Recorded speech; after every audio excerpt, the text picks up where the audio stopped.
Everything. Let's talk taxes. And if you think I'm going to roll over, I've been at this for 40 years. I have never, ever been pushed into doing something I didn't think was right for my state or my country. Let's talk taxes. Another criticism is that this will raise taxes. The White House press secretary, Karine Jean-Pierre, said this when asked about Biden's position. Let's watch.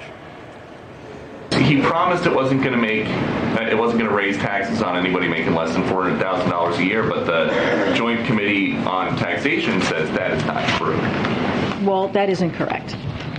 So the Joint Committee on Taxation, which you guys heralded as an effective body when you were selling the infrastructure package, is not to be trusted here. I said it is not correct because I will give you why it's not correct, because it is incomplete. We got to know the bottom line on taxes. Let me tell you the bottom line on that, Harris. You want to know the bottom line? The Joint Committee on Taxation? That opinion was only written by my friends on the Republican side. It was not done by the whole Joint Committee. So that is unfair, too. So let's be accurate what we're doing here. The bottom line is, how in the world can you be raising taxes when all we're saying is the wealthiest corporations in America, 55 of them pay zero to help this great country of ours, to defend ourselves. Well, how does this change that? Because that's minimum, part of the corporate 15%. Structuring. It's right? a minimum of 15%. The tax rate was at 35% before 2017. Right.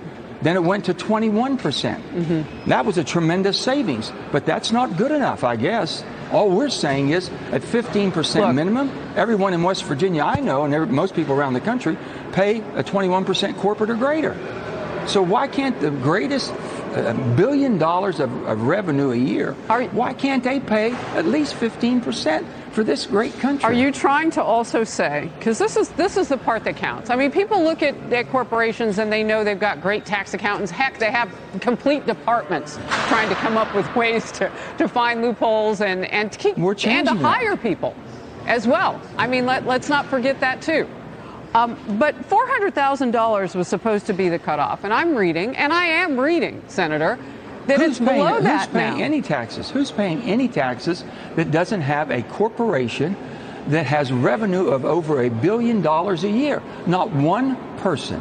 Not one person, Harris. You're assuming because they'll pass that on. The companies were paying zero. No. I'm asking a different question than you're answering.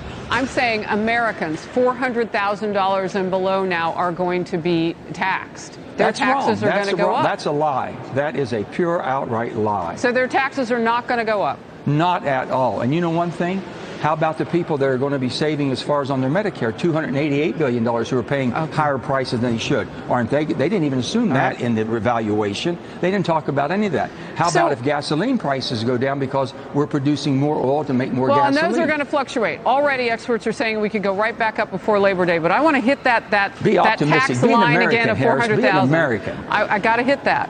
Are you saying that Mitch McConnell and others in the Senate are wrong about those numbers and that Americans' taxes are not going to go up beyond that point? Totally, absolutely wrong. Totally wrong. And here's the thing. They're looking at it through political lenses. Look at it through the American lens. I'm just asking questions. I'm just answering questions. Okay. I want to answer these questions because what you're asking and the facts you have are completely wrong. So look, I wouldn't exactly call myself a Joe Manchin cheerleader, and in fact that one man has likely taken years off of my life as a result of pure stress and frustration. But one thing he should get some credit for is not letting Fox's Harris Faulkner lie to his face on air.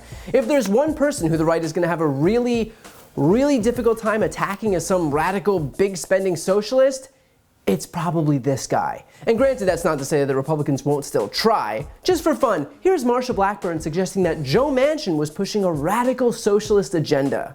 This bill represents the worst elements of a radical socialist agenda that Americans have already rejected. A multi-hundred billion dollar tax hike that will kill tens of thousands of jobs, sabotage energy producers, and make it even more expensive to heat homes and fill gas tanks. Yup, Joe Manchin, the radical socialist. If you needed proof as to just how cheap and meaningless this whole radical socialist moniker is, Marsha Blackburn trying to convince you that Joe Manchin is a radical socialist pretty much tells you everything you need to know. Now, as for Manchin's conversation with Faulkner, here's the most telling part. Republicans are claiming that the bill is going to raise your taxes, when the only tax increase resulting from this bill will be on corporations that profit over $1 billion, who will now have to incur a minimum tax rate of 15%. So either these Republicans are such shameless liars that they're pretending that regular people fall into the category of billion-dollar corporations, or they're simply talking right to their constituency, which just so happens to be billion-dollar corporations, but either way, they're proving they have zero interest in helping regular American people. And by the way, taxing billion-dollar corporations that pay nothing in taxes is overwhelmingly popular, including with 72% of all likely voters and 59% of Republicans. So for Harris Faulkner to go to the mat for that to be the hill to die on, really goes to show just how out of touch the Republican Party is when it comes to what they're fighting for and who they're defending. And of course, while defending these corporations, Republicans like Faulkner are coming out and lying about who will be taxed by claiming that it'll be people who make under $400,000 per year. Now, as Manchin said, that is a pure outright lie. Here's where that talking point is coming from. The Republicans on the Joint Committee on Taxation have suggested that taxpayers making less than $200,000 per year would see their taxes raised by $16.7 billion over a decade. However, that's not because of any actual tax increase. Those Republicans are claiming that by virtue of imposing a 15% corporate minimum tax onto billion-dollar corporations, they think those corporations could possibly pass off those costs onto workers and shareholders. In other words, first of all, this is just a guess that amounts to little more than fear-mongering. Second of all, if companies do ultimately pass costs off to workers and shareholders, maybe Republicans should, I don't know, call out the billion-dollar corporations that don't think they should pay a dime in taxes?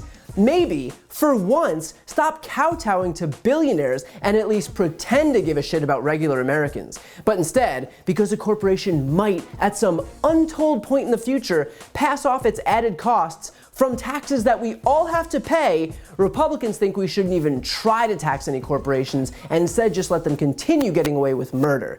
I'm not sure whether these Republicans are just so deep in the pockets of big business or that they hate Democrats so much that they're willing to allow billion-dollar corporations not to pay a dime in taxes, but either way, it shows you exactly where their priorities lie. So the next time you hear a Republican lie about this desperately needed bill raising your taxes, just know that the only reason their lies are necessary is because this bill would be too popular if they actually told the truth.